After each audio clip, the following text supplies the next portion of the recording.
We have a question from somebody on Zoom who's asking, of course war is horrible, so why did the Palestinians initiate this war with their vicious attack on Israelis on October 7th? Well, they didn't. They didn't.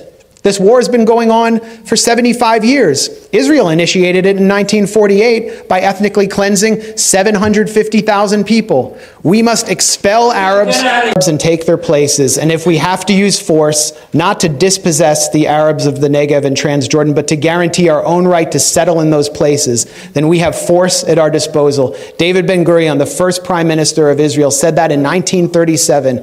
And that's what they proceeded to do. The people in Gaza, this is what you need to understand. The people in Gaza, over 80% of them are refugees. Many of them are from a place called Majdal Asqalon in what is now southern Israel, in a city called Ashkelon. And they were dragged from their homes and driven from their homes, placed in prison camps, barbed wire prison camps, and then dumped in trucks in 1950 into the Gaza Strip where they would be permanently warehoused. And then Israel proceeded to move Arab, Jewish refugees and Russians into Ashkelon to prevent them from ever coming back, and pass laws to prevent Arabs, Palestinians from being able to return to their homes. 750,000 were ethnically cleansed.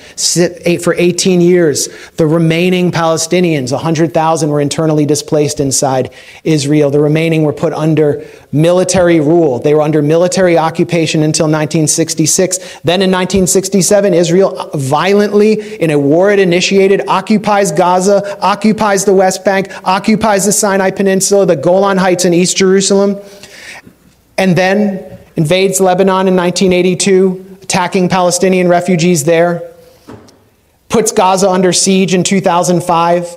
No one can get in or out without Israeli military permission. We must kill and kill all day, every day. That's according to Arnon Sofer, an Israeli government consultant who helped devise the siege of Gaza. For years, Israel would not allow certain chocolates and A2 paper into Gaza. And then they began these brutal military assaults, which they call mowing the lawn. Slaughtering a few people, will leave Hamas intact, but teach them a lesson. And I talked to you about those assaults that took place on Gaza. So this didn't come out of a vacuum. You're not going to be able to hold people under siege, to cut them off from the world, and then expect them to just play along. That doesn't mean that I celebrate what happened on October 7th. It should have never had to happen. The reason it happened is because of the Israel lobby here, the genocide Democrats and the genocide Republicans who deny the Palestinians any right to have rights. And it's the right to have rights that defines you as a citizen. They're citizens of nothing. And now we see what Israel really thinks of them, really thinks of their children. Gaza has become a graveyard for children, according to UN Secretary General Antonio Guterres. So this didn't start on October 7th, and it's not going to end when there's a ceasefire.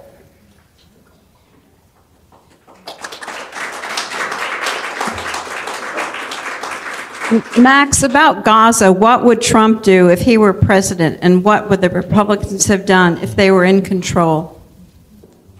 Well, I think it would be similar. Trump said that he would say that he wants to smash Gaza, but I don't think he would be able to do anything different. I don't think there's anything Biden has done that exercised any U.S. leverage. Trump wouldn't either. But what we do know about Donald Trump is that he went rogue in many ways and went off script. There's a script that's handed to you when you come into the White House. It's the script Biden has been reading from his entire career, and Trump refused to follow it. He first refused to follow it at the Republican Jewish coalition of Sheldon Adelson, who works with Haim Saban. He's dead, but his wife still runs his foundation. They control the Republican Party through donations. He was Trump's top donor. Before Adelson was donating to Trump, Trump said at this meeting, "You guys are real estate. You're in real estate. You know how to make deals. I think we can make a deal between Israel and Palestine." And then they called Trump an anti-Semite for saying that. And then he signs on with the Adelson agenda, the Jared Kushner agenda. The rest is history. But Trump tried to broker peace on the Korean Peninsula. That was a heroic act.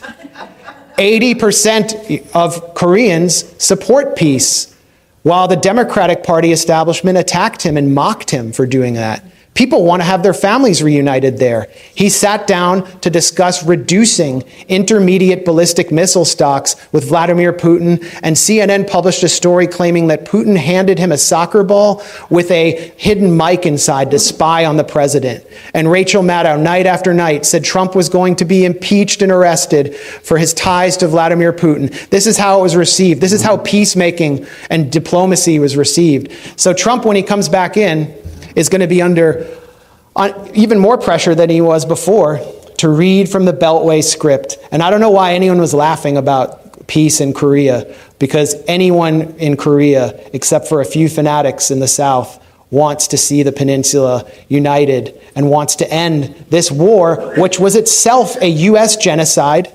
in which the North Korean population lost 20% of their population. Curtis LeMay, who was in charge of the aerial bombardment operation that leveled Pyongyang to the ground, said if we had lost the war, we would have been all tried as war criminals. Max, this is our last question. Okay, it is 7 o'clock, but thank you very much. Thank you so much. Thank you.